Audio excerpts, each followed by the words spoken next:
Welcome back to Marvelous Videos. I'm Rylan, and this is The Disturbing Hidden Past of Michael Myers from the comic books, explored in great detail. Michael Myers was the young killer with no conscience or understanding, not even in the most rudimentary sense.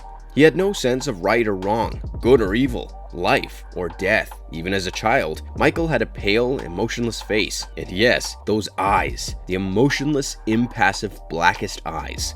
Pale, emotionless face and the blackest eyes. Michael's first victim was his older sister Judith, whom he murdered in cold blood. He was apprehended and sent to a sanitarium because not only was he a kid, but also a deranged one at that. After his escape, he turned out to be the most ruthless and violent killer that Hollywood has ever introduced, maybe with the exception of Jason and Freddy. But unlike those two, Jason and Freddy, Michael was not necessarily indestructible. Yes, while Michael does hate dying and seems to recover from the most grievous of injuries, John Carpenter's brainchild remained somewhat killable. Happy Halloween, Michael.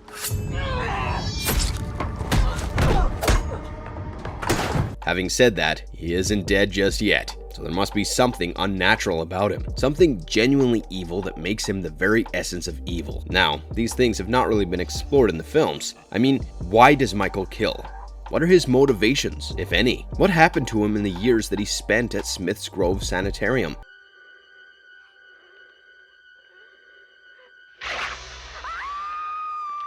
But were you not, my friends? We have explored the Halloween comics written by Phil Nutman and Daniel Farrands for Chaos Comics. This beautifully disturbing piece of literature elaborates on Michael's menacing past and explores his life before he struck Haddonfield in 1978. So sit tight and enjoy, for Michael's here and Halloween is coming. Before we get into today's explanation, we have a very small request.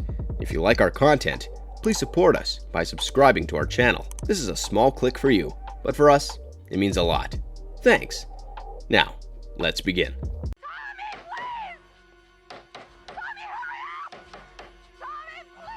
A peek into the dark past of Michael Myers.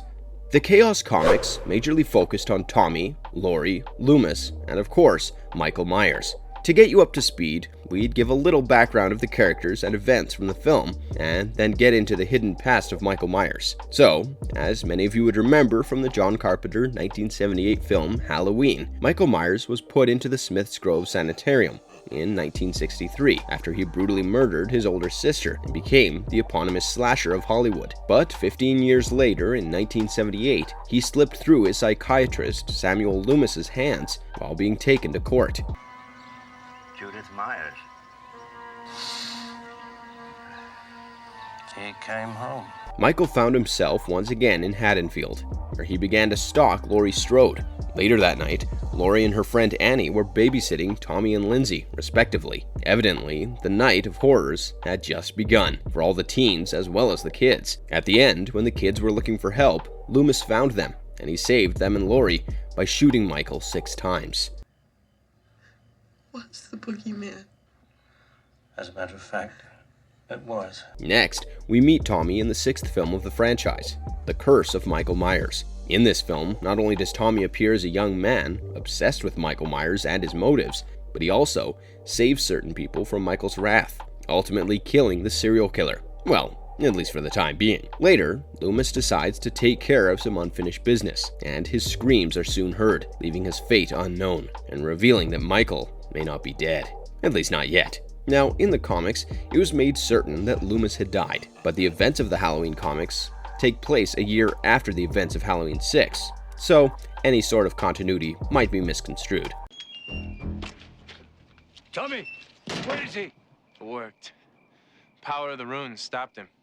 Chaos Comics Halloween 1. The comic begins in 1999 with a phone call from Michael Cyphers of the Warren County Records Office to Tommy about finding Sam Loomis's additional case files on Michael Myers. Tommy tells Cyphers that he will come to pick up the notes in a couple of hours. Now, the portrayal of Tommy is quite varied in the comic from what we see in the film. Although both Tommys share an unyielding obsession with Michael and his motives, the one in the comics is more interested in uncovering the secrets, so that he can monetize those secrets. Nevertheless, as Cypher goes through the pages of Loomis's notes, we see that Michael is already behind him, ready to welcome him with a knife. After slaying Cyphers, Michael picks up one of the crime scene photos and looks at his sister's stabbed and bloody body, a work of his own doing. We are then thrown into Michael's trip down memory lane, in which he relives the events of his first murder, the murder of his sister Judith.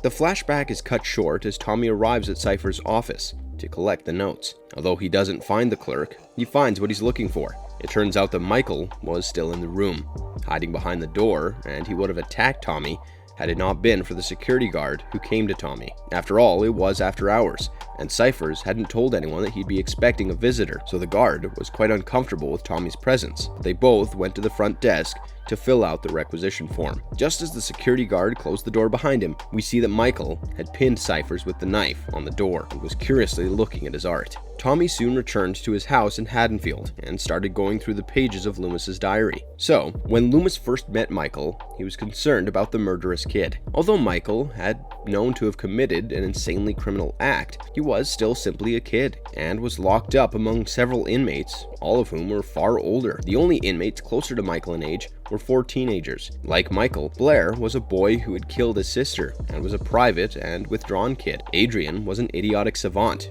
who had a compulsive eating disorder. Roger was a boy of religion, but a self-mutilating one. However, the most ferocious of these teenagers was Tony O'Malley, the psychopath. It was as if Michael was locked up in a cage that was no less than an inhuman jungle. So Loomis went to speak to his superior, Dr. Carpenter, to request him to provide Michael with a separate room with a play area, a request that Dr. Carpenter instantly denied. It wasn't before long that O'Malley tried to bully and even hurt Michael, who was saved by a security personnel of the Sanitarium. In the days that followed, Michael proved to be a challenging patient for Dr. Loomis, and also a perfect resident of the Sanitarium. And, for the same reason of course, Michael was always silent as a grave. But one day, Loomis asked Michael to draw whatever he liked, and the 7-year-old drew a picture of the crime scene after his sister's bloodbath at his hands. Loomis initially thought that this was a breakthrough, as Michael had responded positively after ages, but Loomis was dead wrong. So terribly mistaken.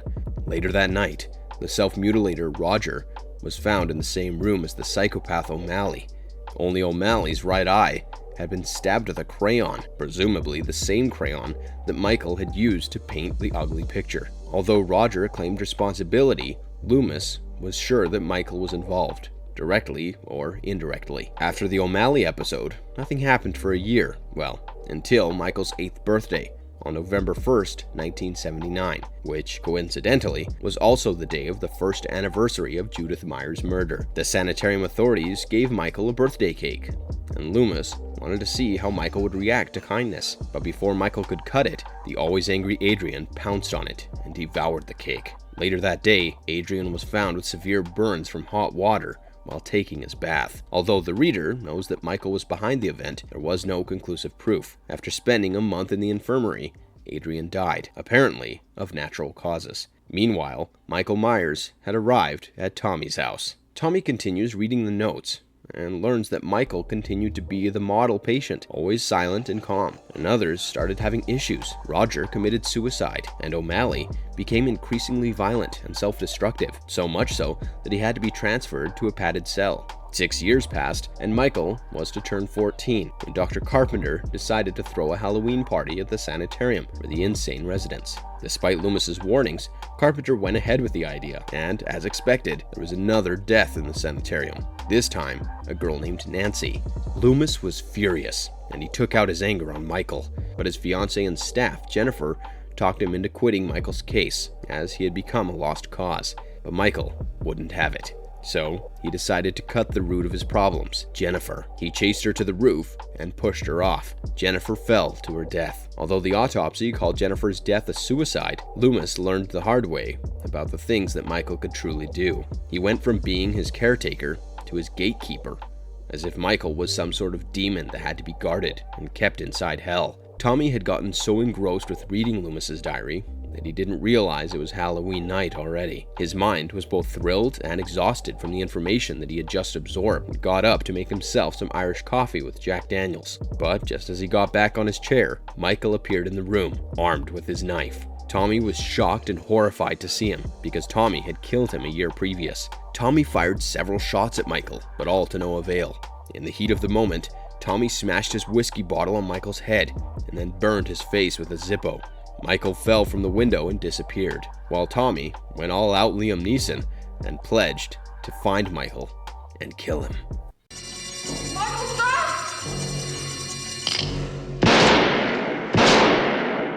Halloween 2, The Blackest Eyes. The second part of the comic picks up where the first one left off. After realizing that Michael had escaped, Tommy checks if Loomis's diaries were destroyed. He then concludes that Michael would go only to one place, now that he was wounded and weak, his home. Meanwhile, Richie Castle comes to Myers' home to burn the place down. If you remember, Richie, along with his friends, Lonnie, Elam, and Keith, used to bully Tommy when they were little.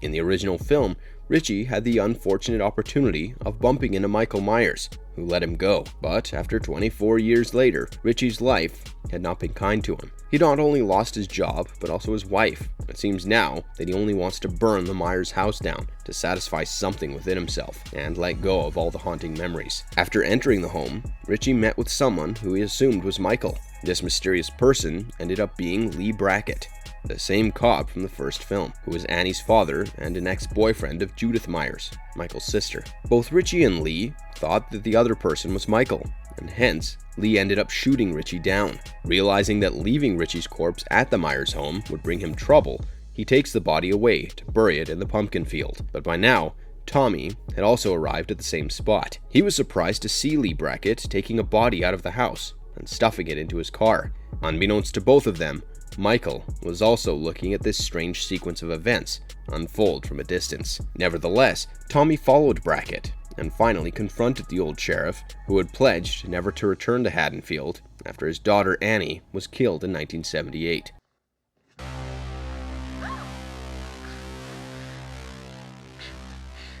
Meanwhile, Lonnie and Keith reach the Myers home while looking for Richie. Back in the field, Tommy confronts Brackett and questions him why the former sheriff had come to Haddonfield, a long way from Pennsylvania, where Brackett had moved after 1978. Brackett tells Tommy that he knows things that have been eating him up from the inside. According to Brackett, it was not just the Myers family that was cursed, but the entire town of Haddonfield, which was one of the first towns in the Midwest. It was now that Brackett revealed the real history of Haddonfield, the Myers family, and even Michael Myers himself. Back in the day, when the Protestants fled from England to escape persecution, some of these people were actually followers of the ancient religion of Druids, and these people would hide behind the pious pilgrims. Later, New England experienced the worst and most violent witch hunt, and these Druids escaped from there and headed west under the leadership of one Murphy Myers. It turns out that 2,000 years ago, a curse of Samhain, or the Gaelic festival that runs from October 31st to November 1st and marks the beginning of the darker half of the year, had been cast upon Murphy Myers. Michael Myers was the direct descendant of that cursed forefather. Furthermore, each firstborn son of every generation of the Myers clan carries the seeds of the Samhain curse, and carries out most of the killings in those days. However, 3 generations of Myers before Michael had been living in peace, without a shred of violence, but Michael was going to change that for the Myers family. He was born to Audrey Myers after 3 agonizingly painful days of labor, but it was just his physical body that came out of her womb at 11:57 p.m. on Halloween night. He was without a soul, a stillborn. In a strange turn of events, as the night became day, the day of darkness, Michael's infant body found a soul, and he was pronounced alive at 12:06 a.m. on November 1st. That black-hearted soul had found its way into his body, just like an evil finds a vessel. In the initial years of his childhood, Michael showed no signs of being evil. He was a fine lad, just like any other, but the curse of Samhain bore fruit on Halloween of 1963, when Michael killed his sister. All these things Brackett came to know from a few private diaries that Loomis had given to him, but from his personal experience and knowledge, Brackett could tell that the Myers family was a dysfunctional one. Michael and Judith's father was physically abusive, and Judith herself may have been a nymphomaniac. He also seemed to suggest that Michael and Judith shared a relationship that bordered on incest. Suddenly, Tommy and Brackett get attacked by the Cult of Thorn, with Mrs. Blankenship leading the men. Now, in the 6th installment of the franchise, it was revealed that Tommy's landlady, Mrs. Blankenship, was a member of this druid cult. Mrs. Blankenship! Oh God, hurry, we have to... Hello, dear. Mrs. Blankenship and the others took the two men to the Haddonfield church, where they were bound in chains. They thought that escaping the place was impossible, but a priest who had lost his faith in the cause of his people and the sacrificial mode of rituals freed Tommy and Brackett. But out of nowhere, Michael came to the scene and attacked the priest, killing him instantly. Tommy retaliated and attacked Michael, but the cursed serial killer threw him aside and attacked Lee Brackett instead. The ex-cop was quick enough to hit Michael's face with a lantern, burning it, but Michael had the last laugh when he stabbed Brackett in the heart, finishing him for good. In the end, Tommy was falsely implicated for the murder of Lee Brackett, but Tommy knew that he had to get out at all costs and end Michael's menace. Oh, I didn't mean to startle you. That's all right. You know, it's Halloween. I guess everyone's entitled to one good scare, huh? Halloween 3: The Devil's Eyes. The third and final installment of the series opens in 2001, with Tommy having a nightmare in the Smith's Grove Sanitarium about the last night that he met with Michael Myers, faced death from an inch away. Tommy is then surprised by Wesley Krug and Terrence Wynn. Now, Wynn is the same guy who had freed Michael Myers in the 5th installment.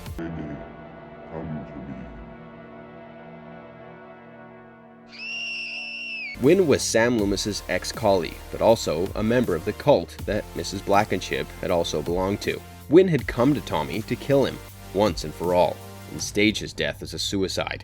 Tommy confronts Wynn about Michael and Laurie Strode's disappearance, but Wynn doesn't reveal much apart from revealing that although Laurie was dead, evil never dies. Krug was about to inject Tommy with something, but Tommy managed to strike both of them down and escape the sanitarium. Meanwhile, we learn about Lindsay Wallace, the playmate of Tommy from that fateful night in 1978, when Michael came to Haddonfield to kill Laurie and the others. You can't kill the boogeyman.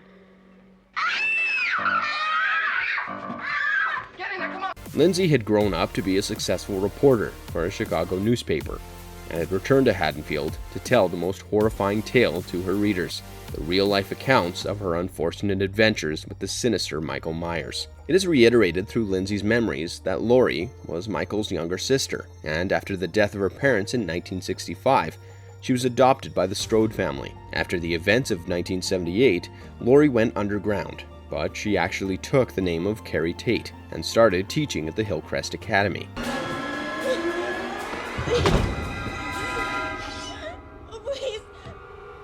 However, after the murders at the Hillcrest Academy in 2000, Laurie, aka Carrie, once again disappeared. It's been almost a year since then, and Lindsay has been trying to join the pieces of the puzzle, but there are just too many pieces. Suddenly, she hears on the news about Tommy's escape from the Smith's Grove Sanitarium. Terrence Wynn let out a statement that Tommy killed one of the orderlies and was very dangerous and armed. Furthermore, Tommy was also accused of exhuming the graves of Linda Vanderklok, Bob Sims, and Annie Brackett, and stealing their corpses and tombstones. Just then, she hears some noise in the house and gets spooked, only to find that Tommy is in her house. She initially gets petrified and welcomes him with a knife pointed at him, but he convinces her that he did none of the things that she heard on the news. The air in the room was becoming denser and denser as time passed. Both Tommy and Lindsay heard a noise coming from an upstairs bedroom. When they went to go check on it, they were shocked to see the exhumed corpses and the stolen tombstones on one of Lindsay's beds. They knew that Michael was there, and the two of them tried to flee. Michael appeared and knocked Tommy down, and then chased Lindsay down the streets. She knocked on several doors, hoping that one of them would open and provide help, but most people of Haddonfield had left the town, as Halloween was never safe for them. She ultimately reached the Myers home. Upon entering it, she armed herself with a shard of broken mirror as a weapon. Michael followed her, and after a duel, Lindsay managed to poke Michael's eye with the broken mirror, but Michael only stopped after Tommy appeared from behind and shot him in the back. When they removed Michael's mask, what they saw shocked them. It was Laurie Strode. It turned out that Laurie's condition was a textbook example of psychotic personality transference. She wished to relive the horrors that unfolded on that fateful night in 1978. She became obsessed over it.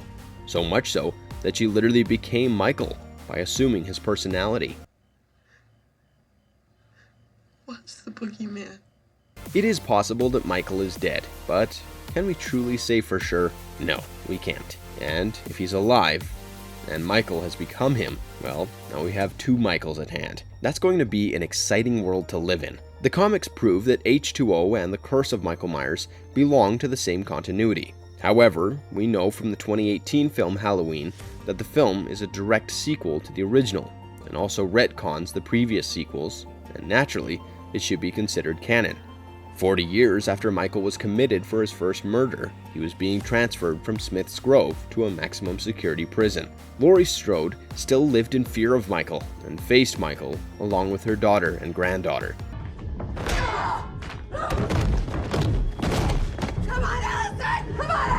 The new 2021 film, Halloween Kills, by director David Gordon Green, which is slated for release this October, will serve as a direct sequel of the 2018 film Halloween. The trailer reveals that firefighters unwittingly freed Myers from his death trap. While Jamie Lee Curtis would reprise her role as Laurie Strode, James Jude Courtney would star as the knife-wielding serial killer. This time around, Michael Myers would be driven by sheer revenge and wouldn't take out unsuspecting victims, but would rather be more calculative yet enraged. After Halloween Kills, we'll hopefully get to enjoy Michael Myers one last time in Halloween Ends, which is supposed to be the franchise's last film, and would put an end to Laurie Strode's trauma and Michael Myers' wrath. If you enjoyed today's video, don't forget to send a like and subscribe to our channel, if you haven't already. For Marvelous Videos, I'm Rylan. Have a good one, be safe, and thanks for watching. It's time, Michael.